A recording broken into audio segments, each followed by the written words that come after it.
Alright, welcome to round 2 of the Pitskill GT3 Open Championship. I am doing another semi-live broadcast, and if you don't know what that means, if you missed the first round, it simply means that I'm using the replay file to do the commentary rather than doing it completely live, because I'm actually in the race, so I can't do it live, and also then we can hopefully not miss anything, because there's no time constraints like there would be if I was doing it live.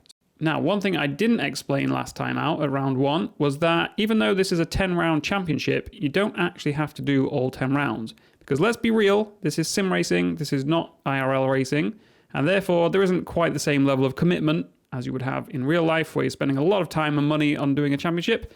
So we don't expect everyone to be able to commit to every single week of the 10-week championship. So you can actually completely miss 2 rounds out of the 10 rounds. And that's why you'll see a lot of new faces in this one that weren't in round 1 because they missed round 1. And likewise, there'll be a couple of people that were in round 1 that are missing this one. If you do all 10 rounds, then it just means your worst results, like your 2 worst results, will not count. So to get you familiar with some of the new people and just in general remind you who's on the grid, we're going to go through the top 10 people from qualifying. So qualifying in P1, we have Reese Tattersall, new to this series, didn't do round 1, but one of the fastest drivers in Pitskill, so expecting big things from him. And as you can see, he's already started off strong by qualifying in first place. Also on the front row of the grid in P2, we've got Luke Tranmer. And fun fact, me and Luke have actually done a lot of drifting together IRL. We both competed in the same drifting championship, both had 350Zs. We've crashed into each other a few times. But yeah, he has now also started doing sim racing, and as you can see by his qualifying position, he's a bit better than me. Then in third position, we have got Powell Czech. He is in the Honda, the deadly Honda. Another very fast driver, and I think he's also a moderator in Jardier's stream, but obviously getting his big break now by being in a SimGrips video. And next to him in P4, we've got Baby Perchime, the first driver in this top 10 that we found so far that was actually also at round 1. I think he finished in 4th. And yeah, we call him Baby Perchime because his dad also races here, and his dad is actually in this race today. So you will see Daddy Perchime for the first time in this championship too. And qualifying in P5, we've got Feist in this lovely livery on the Aston Martin. I don't know too much about him. He wasn't in round 1, but I do know he's usually pretty rapid. So we'll see what you can do today.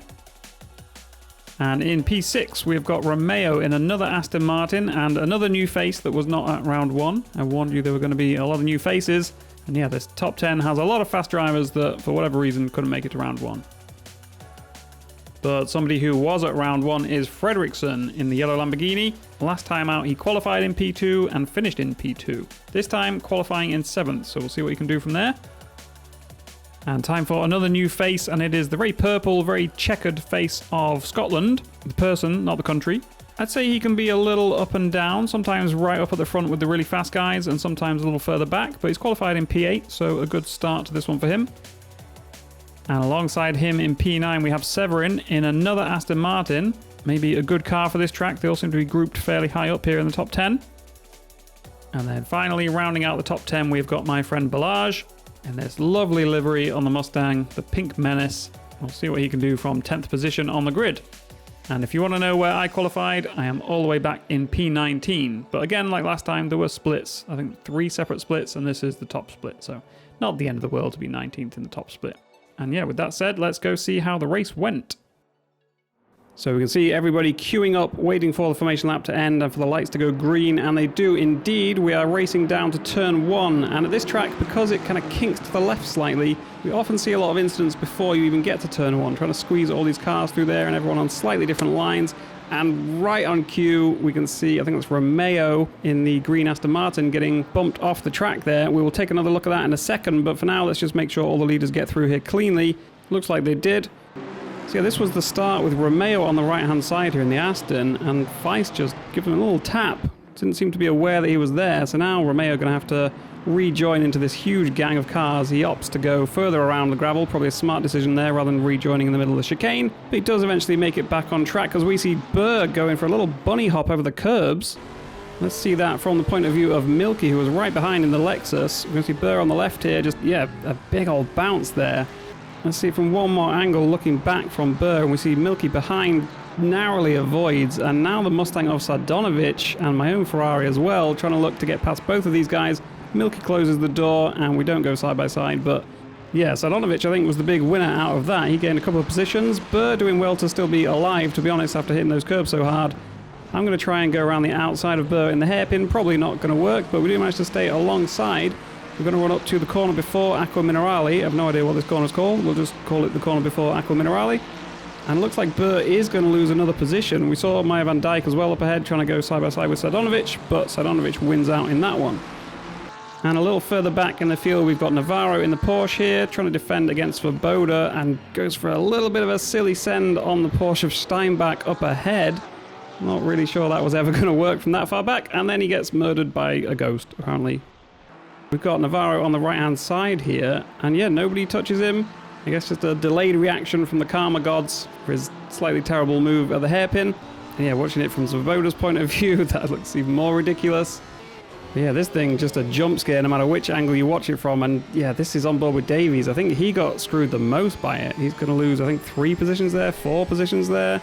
Now Cook on his inside, 5 positions I think that was. Back up at the front of the field though, we're coming into Acqua Minerale for the very first time, and we are going out of Acqua Minerale sideways apparently. I'm guessing just lost it on the brakes. That is exactly what happened. Very easily done at that corner. Yeah, Luke going very sideways, putting some of that drifting practice to good use. But this is not really the time or the place. I mean, I guess it's the place, it's a track, but it is not the time, alright? This is a serious race where we just go forwards, not sideways. That does indeed cost him many positions. He was in P2, now I think all the way down into P6. Yeah, P6 behind Fredriksson.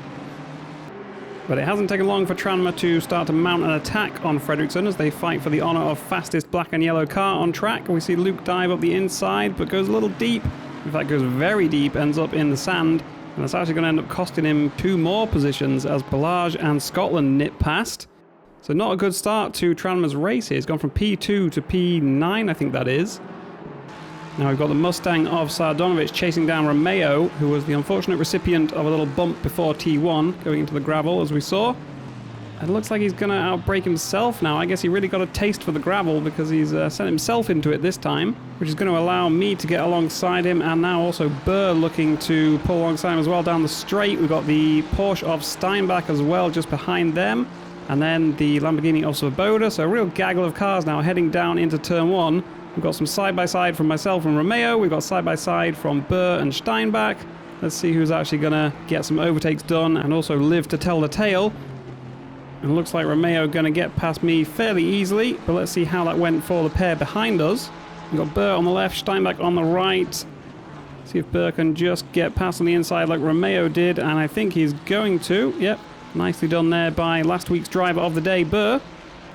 And fighting for P11 here, we've got Joe Wilson in the green Mustang going up against the black Mustang of Peltari. They're going to head up towards the corner before Acqua Minerale, and there's contact already before we get there.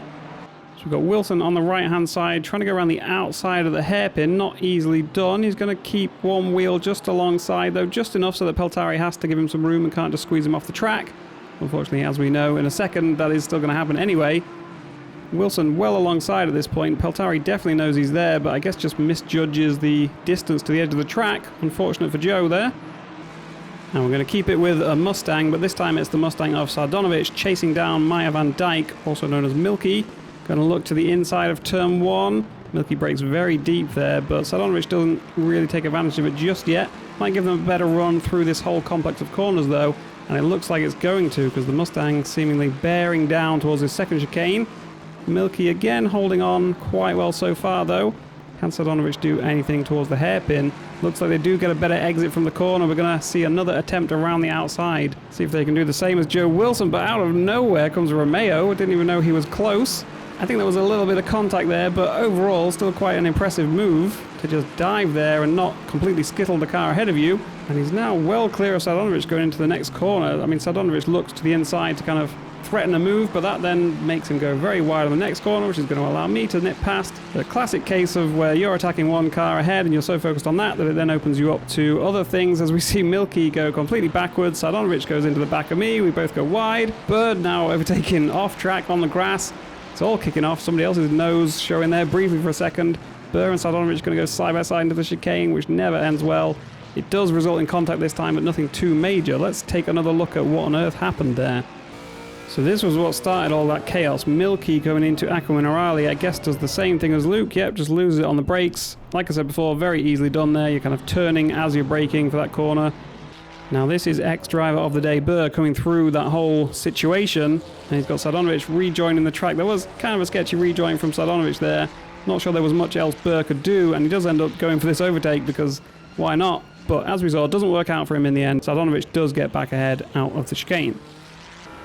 Now we ride on board with the Mustang of Joe Wilson. He's got Peltari up ahead, who he had that little bang earlier with. And Peltari trying to get past Wegerhaupt. I'm sure I'm pronouncing that terribly, but he's dead, so never mind, we don't need to pronounce that anymore. I'm not sure if that was self-inflicted or if Peltari had another contact. We see Joe Wilson trying to take advantage of that as they go two abreast, well, almost two abreast into the chicane. Now we're going to have this same situation again, although this time Joe Wilson going to look for the inside. Doesn't work out so well. Maybe should stick to the outside because the inside results in contact. Let's see exactly what happened there. Coming out of the chicane, Joe got a nice run. Looked like he was going to go to the outside. I like the idea. The little switch back to the inside at the last second. Love the idea, just not such a fan of the execution. And it did nearly result in the execution of Peltari, but he's living. And now they're going to go side by side towards the corner before Acqua Minerale. And they're in the reverse position of how they were last time. Let's see if Joe Wilson leaves space. He does indeed. They don't make contact. But now Peltari gets a big snap of oversteer, a little too greedy with the throttle. And Joe Wilson is through. But it seems these two just cannot get enough of each other because just one lap later we are doing the whole dance all over again with Peltari going for a move into the second chicane. They're going to be two abreast yet again. We're going to go through the hairpin side by side yet again. This time Peltari on the outside, and hopefully this time Joe Wilson's not going to make contact. Oh, very, very close there, but I think they actually managed to survive that one without contact. And this time I think Peltari far enough ahead so that there's not much of a challenge from Joe Wilson. But we did see Peltari get quite a big snap of oversteer on the exit last time. Not the case this time. He manages to get through there cleanly. Joe staying in single file behind him as they come through Acqua Minerale, and Joe closes up a lot on the brakes there. A nice little dive from Wilson, which I think is going to give him a better run. He's getting another nice draft down here towards the chicane. See if he can do anything with it. I don't think he's going to be quite close enough, and assuming Peltari doesn't make any big mistakes here, he should be fine. That might be a track cut for Peltari though, because he did cut quite a lot of the second part of the chicane, and if you're not familiar with how it works in this game, you're allowed to cut the track a little bit 3 times basically, and if you do it 4 times you get a drive-through penalty. Here we've got Romeo still trying to claw back some positions after those 2 separate trips to the gravel that we've seen so far already. He's chasing down the Ferrari of Spinner, who is also trying to attack Wegerhaupt up ahead. Again, apologies for the pronunciation. Spinner getting a little loose with his rear end on the exit of the corner there. That's probably going to give the Aston Martin the run down the straight. As we look backwards from Spinner's point of view here, looking back at Romeo trying to make the attack. He does pop out of the slipstream, pulls alongside just before turn 1. See if he can get this pass done. And Spinner very nearly rear ends Wegerhaupt there, a little too distracted trying to outbrake Romeo, which is now going to give myself and Sardonovic a chance to attack Spinner. See us going 3 wide now towards the second chicane. This usually never ends well, but somehow we all make it through there unscathed. I think Spinner was the one that kind of backed out a bit and let us all live there. And as a repayment for his kindness there, he's going to lose 2 positions and now also has ex-driver of the day Burr looking up the inside in the hairpin. And they're going to go side by side into the corner before Acqua Minerale. Getting very close here, perhaps a little too close there. Minor contact between the two of them. But Burr is going to take the position. Spinner going to run a little wide. So that is 4 positions lost for Spinner in just a few corners. Pretty grim start to the lap for him. And here is another angle of that 3 wide moment into the chicane, because it is kind of a miracle that we all survived this. But yeah, it was very dicey from Spinner's point of view. We've not seen much from the front of the field, but I'll give you a quick rundown of what's going on up there. We've got Baby Perchheim in P3, fairly close behind Powell Czech in P2, who is then 3 seconds behind Reece Tattersall in P1. So Tattersall a long way out ahead. Hopefully some of those gaps will close up a bit later in the race and we'll have some action up there as well. And speaking of action, we've got the gruesome twosome of Joe Wilson and Peltari. They have found another person to play with.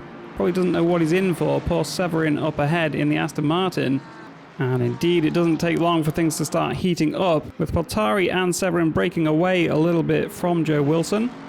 But Peltari now going to look for a move up the inside into turn 1. And fairly straightforward there, gets past nice and easily. Now it's going to be up to Joe Wilson to do the same if he wants to keep up with his friend, let's say, in inverted commas. And not too far behind them, we've got a big train of cars here. The Honda of Del Rio, the BMW of Mergel, who has a big snap of oversteer on the exit of the second chicane. And that is going to allow multiple people to get past there into the hairpin. Actually looked like there was about to be contact there, so let's just rewind that. We see Mergel having the little moment there, but then we've got the BMW of Rodriguez going to come steaming in. Nearly goes into the side of Mergel and into the back of the Lamborghini of Mandel, but they do all survive. Coming down the main straight, we've got Mergel trying to gain back some of the places that they just lost, making an attack on Rodriguez as they nearly hit the car exiting the pit lane. I think that was Navarro. This is the view from on board with Mergel. I assume the car ahead is just going to completely obscure their vision of the car exiting the pits. And yeah, they do not realize that car exists until the very last second. That could have gone very badly. Luckily, it did not. And Joe Wilson has just picked up a drive-through for cutting the chicane. I'm not sure if it was for cutting that first part or for going too wide on the exit there. But yeah, he must have already been sat on 3 track cuts, and then one more there gives him a drive-through penalty. And now Milky, not wanting to feel left out, is also going to get a drive-through for the exact same thing. So now Van Dijk and Wilson both going to have to drive through the pits, which takes about a minute, so they will be way down the order. Now let's get back to somebody who can keep it within the lines, so far at least. That has been Sardonovic. We've seen him make up quite a few positions. He's attacking Sherjak in the Porsche up ahead here. We saw him make up a couple of positions right at the start, down this next short straight, and then I think it was the same short straight where he made up another few positions later on. He's going to try it again here, but it ends in disaster this time. Hopefully he can rejoin. No, he can't. He's in a wall. He's dead. Let's see this from another angle, see if we can get a better idea of who was mainly at fault here. We see Sherjak coming across to the left. I don't know, that's a tricky one. That's a tricky one. It's a closing gap. You could argue it either way, I think. We'll let the stewards decide that one. We've got Kirstein here chasing down Mergel, maybe looking for a move into T1. Thinks better of it. And Mergel went on a pretty weird line there, maybe spooked a little by the car behind in the mirrors. Now we're going to come down this same straight where we just saw an incident. Hopefully we won't see another one. Although Kirstein going to potentially chance it here into the second chicane, but doesn't go for it in the end. Probably a wise decision, and Mergel runs wide anyway. So Kirstein gains a position there. Up at the front, Fredriksson starting to gain on Feist in P4, only 0.2 behind now. Again, these front runners have all been fairly spread out so far, so this is looking good for maybe some actual action up ahead soon. We'll check back in with them later if things start to spice up a little more. And here we've got myself chasing down Sherjak in the Porsche up ahead. Of course, we saw him have the crash with Sardonovic just a few laps ago. He's probably got a little bit of damage from that. As we see, he doesn't take a great line through the chicane. Maybe took a bit too much curb. Now we're going to have a similar situation to Sardonovic, but I think Sherjak learned his lesson from last time of closing that door fully and ending up getting hit. So it leaves me a little bit of room, but he does then go slightly too deep. Similar thing to what we saw with Merkel. Yeah, quite common at that chicane. If you look to the inside on the entry, people try and brake a little bit too late and it messes them up on the exit. Coming down the main straight, we've got Cook right on the rear bumper of Svoboda in the Lamborghini. Cook going to pull out to the left, get himself onto the inside line for turn 1 and see if he can get past here. They do go side by side into turn 1. Svoboda not giving it up easy. He's actually sticking it around the outside now into the next corner. I think Cook going to have this done. And yeah, Cook does make the pass stick, and he is up into P16. Svoboda under attack again now, but this time from the rather toothy car of Davies, as we see Svoboda have a bit of a moment on the exit of the chicane. And that's surely going to give Davies a run down to the second to last corner. Bit of a sketchy place to overtake this. Svoboda on the inside. Very hard to brake at the exact right point there when you're on the inside, and indeed, Svoboda does make a little bit of a mess of it. Goes slightly off into the gravel, but nothing too bad, but will lose one position to Davies. And up at the front, Czech has moved all the way down to P5. He was P2. We'll take a look at why that has happened as we see him now drop even further down the field because Scotland goes into the side of him. So this is why Czech went from P2 to P5 initially. He's going to come through the first couple of corners and then just loses it on his own. The Honda, a very deadly car, as we saw last week, and even in the hands of a very skilled driver like Czech, it can still kill you without any warning. So that is what now allows Scotland to suddenly approach and have a massive amount of overspeed, I guess, as they get to this second chicane. Yeah, Scotland pulls alongside, I think well within his rights to go for that move, and then just a slight tap. Let's see from one more angle, and from this angle you really get a sense of just how much faster Scotland was approaching. It's so close to not being an incident at all, and just a very light tap unfortunately spins Czech completely. And after getting past Sherjack a couple of laps ago, I thought I would be well clear by now, but he has caught back up and he's looking for an overtake into turn 1, this popular overtaking spot. Gets alongside at the very last minute. Now we're going to go side by side through these first 3 corners. I'm going to try and stick it around the outside. We saw Svoboda try and do this on Cook and it didn't work out for him, and it also does not work out for me. Very hard to hang it around the outside there and actually retain the position. So Sherjack going back up into P12. But this battle is not over, because now we switch positions. We go back into turn 1, and this time it's my turn to try and attack. I also see a few cars waiting in the background in case anything goes wrong. And one of those cars is actually Sardonovic in the Mustang just behind me. He's the one that had that big incident with Sherjack down this exact same straight. And now we are returning to the scene of the crime with the same cars. I am going to get past Sherjack here into the chicane. But I remember seeing something in my rearview mirror, and that is what I saw. And that looks like quite a big crash with a few cars. Let's have a look at that. So this is looking back from Sherjack into T1 as I just try and pretend to go for a move there just to give him something to think about. And the car behind of Sardonovic that I mentioned, he is a lap down because obviously he got sent into the wall, so he was fully dead. We see Sherjack again not taking those first few corners very well, which allows me to get alongside. But what happens with the Mustang behind? I'll make it through the first part of this chicane okay, and then just... yeah, I guess just didn't expect Sherjack to go quite so slow there at the end, but a bit of an odd one. And then a few other people get collected. We're on board with Spinner now, and yeah, he doesn't really stand much of a chance of avoiding any of that, I don't think. We also see Martin Steinbach coming through here. I think he thought he was going to get away with it, but unfortunately just gets tagged by Sherjack's car re-entering the track. And now, as it is approaching the halfway point in this race, a lot of people diving into the pits. We can see about half the grid in the pits right now, serving their mandatory pit stops. But as is always the case when there's a pit stop, someone is going to speed on their way into the pits and get a stop go 30. Today's lucky winner of that prize is Kirstein, going in at about 72 kph, I think, the speed limit being 50. So they do indeed get a stop go 30 penalty. But outside of the pits, we've got the BMW of Rodriguez chasing down Heusinkveld in the red Ferrari. We saw Heusinkveld have a few incidents towards the start of last week's race, but hasn't featured much in this one, keeping his nose clean, I think, although goes for a bit of a send on, I think it's Daddy Perchheim, and then bounces across the curves into him. I guess I cursed him by saying that he hasn't had any incidents. He has now definitely got one, and he's going to pull over to let them back past. Also probably going to let Davies back past as well. That might not have been intentional, but yeah, he does lose 2 positions there. And we switch to another BMW coming through the same part of the track, which is Mergel, with Steinbach's Porsche right behind. Steinbach going to look to go around the outside of the hairpin and actually gets well alongside. In fact, practically overtakes Mergel around the outside there. Very well done, and now they're going to be ahead before we even get to the next corner. So yeah, nice move from Steinbach up into P19. And Czech obviously had that big crash with Scotland, which has put him all the way down into P7, but that does mean he's now trying to overtake slower drivers like my friend Balazs here in the big pink Mustang. Czech gonna maybe get a run down towards the final chicane here. Very difficult spot to overtake. Let's see if Czech can get it done, but no, it doesn't look like he's going to. Balazs holds on to P6 for now. And here we've got Daddy Perchheim chasing down the BMW of Rodriguez, as Rodriguez has a big old slide coming out of the final corner.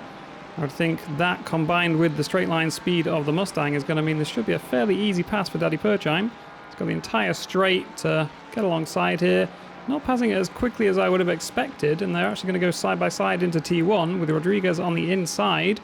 Going to make it hard for Perchheim to get an overtake done here. We see a couple of cars, in fact 3 more cars right behind them.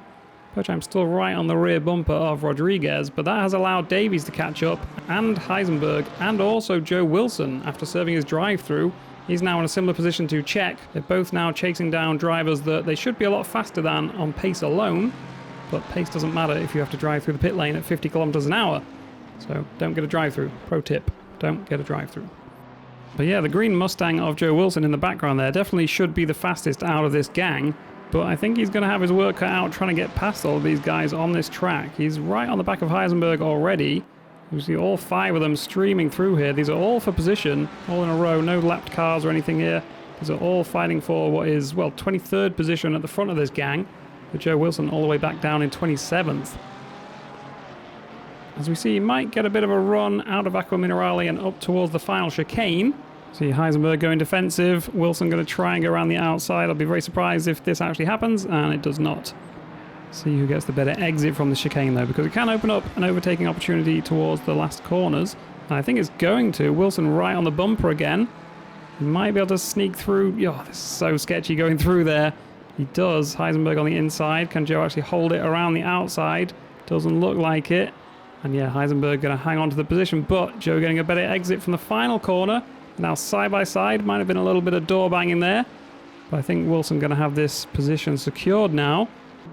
And we've got ex-driver of the day, Burr in P13, chasing down Severin in P12 in the Aston Martin up ahead. Burr looking to get a better exit out of Minerale. I think he's completely obscured by the green Aston of Romeo, but they look to go alongside each other here into the chicane, and no, Burr does back out of it. Not sure we've actually seen anyone make a move stick into that chicane. Very sketchy, especially with all the bumps as you go over the curbs. Very difficult to do. But Burr not going to give up on this. He's going to keep chasing Severin down to the second to last corner. Maybe I should learn the names of some of the corners next time. Whatever. I'm not getting paid for this. As we see them make their way through the final corner. Looked like Burr might have actually got a better drive out of that. I think Severin was bouncing a little on the curbs or maybe touched the gravel. So Burr actually going to get alongside and might still be able to make this overtake happen.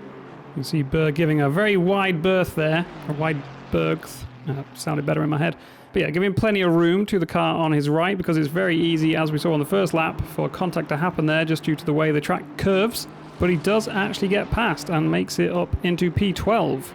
Now, simultaneously at the front and the back of the grid, we have Feist in P2, trying to get past the back markers of Milky and Del Rio, who are, I think, P30 and 31. So yeah, Feist in this blue and orange Aston Martin, trying to clear the Lexus and the Honda ahead. In the meantime, the Lamborghini of Fredriksson and also the Mustang of Baby Purchheim in P4, they're closing up on him considerably because of this. So yeah, this is going to get interesting because obviously Milky and Del Rio having their own battle here, and they don't have to just completely move out of the way straight away. The only rule really is that they have to just not fight it. You know, if somebody goes for an overtake like that, where Feist did, they have to just not try and defend against it, which is exactly what Milky did. Is Fredriksson going to also be able to get past though? I think Baby Purchheim probably going to get screwed the most out of this. See if they make it through this corner before Aqua Minerale. We see the Honda going very wide, getting completely out of the way. Not sure if that was intentional or just a mistake, but it did end up not affecting the leaders too much. And I think as they all come through there, it didn't really affect the gap between any of them. I think we're pretty much back to how we were between P2, P3 and P4. But a gap that has shrunk quite a bit is the gap between Joe Wilson and Davies.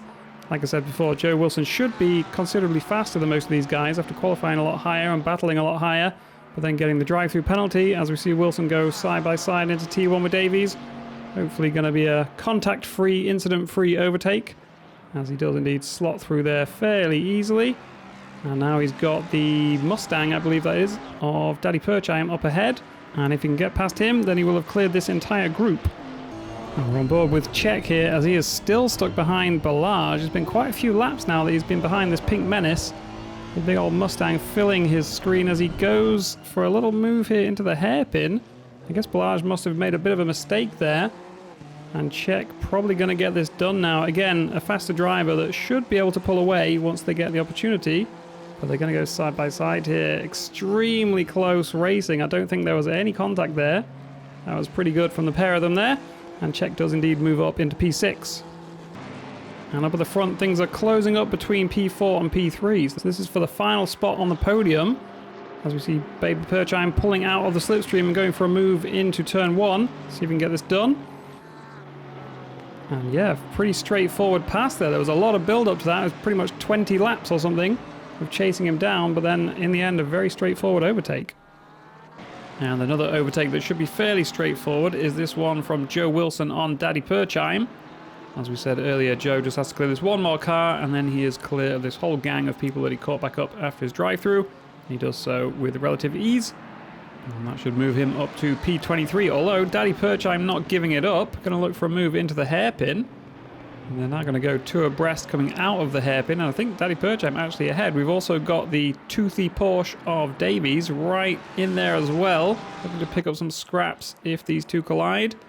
I think Daddy Purchheim having to go defensive now rather than looking for a move on Joe Wilson, as him and Davies are going to go side by side here yet again. We go down into Aqua Minerale. This is a very sketchy corner to go side by side through, but they make it through. Or Davies makes it through. And now there's contact. I think that was Heusinkveld going into the back of Daddy Perchheim at the end of Aqua Minerale. But now as they come towards the chicane, it's like Heusinkveld might be still trying to make this overtake happen after just tapping the ass of Daddy Perchheim. But no, thinks better of it. Let's watch this again from Davies' point of view, because he was the one that picked up a free position out of that against Daddy Perchheim. We've got Perchheim on the left here. Davies on the right, and we've seen a lot of contact in this corner, but are these two going to make it through cleanly? They do just about. Nice, fair, respectful racing by the pair of them there. And then, yeah, going into Aqua Minerale here, Davies got just enough overlap there. I think there might have been a tiny little touch there, but in the end, the big touch came from Heusinkveld, who saw all this going on up ahead and went for a bit of an ambitious dive. Not really a good place to try and overtake unless you're already kind of alongside beforehand. I don't think that was the case here. As we see Balaj having to defend from Scotland, you can also see Czech just up ahead of them. Czech was having to sit behind Balaj for quite a while after Scotland took him out. And now we'll see if Scotland is going to take Balaj out or manage to get past cleanly. He's got a bit of a run here coming out of the chicane. And this is going to make things very interesting towards the last couple of corners. They're going to go side by side under the classic Cilia sign. No one knows what Cilia is, but it's a sign. You see it every lap. And Scotland going to manage to dive down the inside. Can Balaj actually keep it out of the gravel on the outside here? He does manage to. One of the few people we've seen actually do that without dipping into the gravel. And now they're going to go side by side down the entire straight. We'll see how this shakes out at the end of this towards turn one. Very long straight here. Hopefully they're going to give each other enough room, or they get very close there actually, in fact.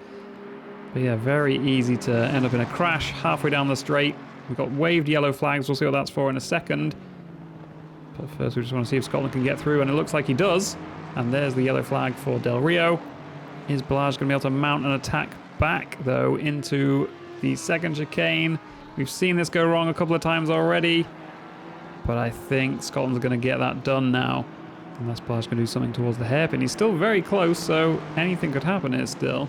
But my money would be on Scotland getting this position secured now, which will move him up into P7. So we saw the waved yellows there in the previous clip for Balaj and Scotland, and it was because of the Honda of Del Rio. So let's see what happens here. Pretty similar thing to what happened to Czech earlier in the Honda. And again, I think the Honda, just still in its emo phase, likes to do a little bit of self-harm every now and then. Definitely not the most stable of cars. And moving on from unstable cars to big cars, we've got the big Mustang of Daddy Perchheim and the big Bentley of, I don't know how to pronounce that, but there's a big crash. Everything's big here. We've got big cars, big crashes. What happened there? So we're heading down the main straight. Is it going to be a repeat of what we saw before turn one on the first lap? It is. Just somebody slightly misjudging how much space they've got to leave the other car. It looks stupid. It looks like that would be easy to avoid, but trust me, the way the track is there, it just means this kind of thing happens all too often. But we are now on the final lap of the race, and barring any crazy incidents in the last couple of corners, Reese Tattersall is going to take the win by miles. He's got a 17-second gap to P2. We didn't see him much because there was just not much happening. He was P1 in qualifying. He led from turn one until the very end of the race. So, yeah, didn't get much screen time, but he does get a lot of points. We've also got Feist in P2. This will be his first points for this championship as well, but a good amount of them. And then coming home in P3, the final step on the podium, it is going to be Baby Perchheim in the Mustang. And in P4, we've got Fredriksson in the Lambo. Another good result for him. He had a pretty strong finish last time out too. In P5, Luke Tranmer, a pretty good recovery, considering he was down to a P9, I think, at the end of lap 1. So not too bad.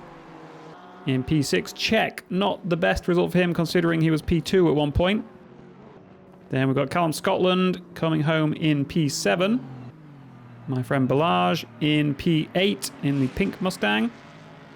Peltari, after all those scrapes and tussles with Joe Wilson, is going to bring it home in P9. And we've got the BMW of Wegerhaupt, however we're pronouncing that. We don't know yet. We don't know. We'll find out for next time, maybe. He's having a good old wiggle across the line. He is bringing it home in P10. And then Romeo, after his first lap shunt and another trip to the gravel and then some pretty spicy overtakes, he is going to make it back up into P11. We've got last week's driver of the day, Burr, in P12. P13, we have got Severin in the blue Aston Martin. And then P14 is still being settled right now between myself, Cook, and Svoboda, all very close. Cook been behind me for many, many laps now, pretty much since the pit stops. He's been right on my ass, but doesn't manage to find a way through. So I'm going to finish in P14, and then Cook in P15, and Svoboda in P16. Just behind us, we've got Sherjak, who was involved in that incident with Sardonovic. He is going to finish in P17. Followed by Mandel in the Lamborghini with the unicorn on the side. We didn't see much of him this race, but he was there, apparently. And then Martin Steinbach in the Porsche in P19. And rounding out the top 20, we have got Spinner. And we'll stop there and take a look at the points. Okay, so I was going to show you the points, but I realized that they don't actually make any sense at the moment because of the drop round scoring that I mentioned at the start, where your worst 2 rounds don't count. The Pitskill website already starts to implement that after just 2 rounds, so it's already dropping some of the rounds, and also we have a lot of tied positions from some people being here for the first round and not for the second. Like the person who finished in second today is tied with whoever finished in second in the first round, and that just keeps going on all the way down the grid pretty much. So the standings don't really make any sense at the moment. We will have to wait until we've done 3 or 4 rounds before they start to mean much. So the only thing left to do is driver of the day. And I think for this one, I'm going to go for Romeo. He qualified in P6 or 7 and got taken out at the very first corner, dropped all the way down to P19, and then had that recovery back to P11 with a couple of nice overtakes along the way. So I think he did about as well as he could have done given the circumstances. So yeah, that is it for this one. Join us again next Friday for the round at Brands Hatch, which is guaranteed to be wet weather. So almost certainly going to be a few big crashes there because it's a sketchy track at the best of times. But yeah, hopefully I will see you there. You can see myself chasing down Sherjak in the Porsche. In the Porsche? The Porsche.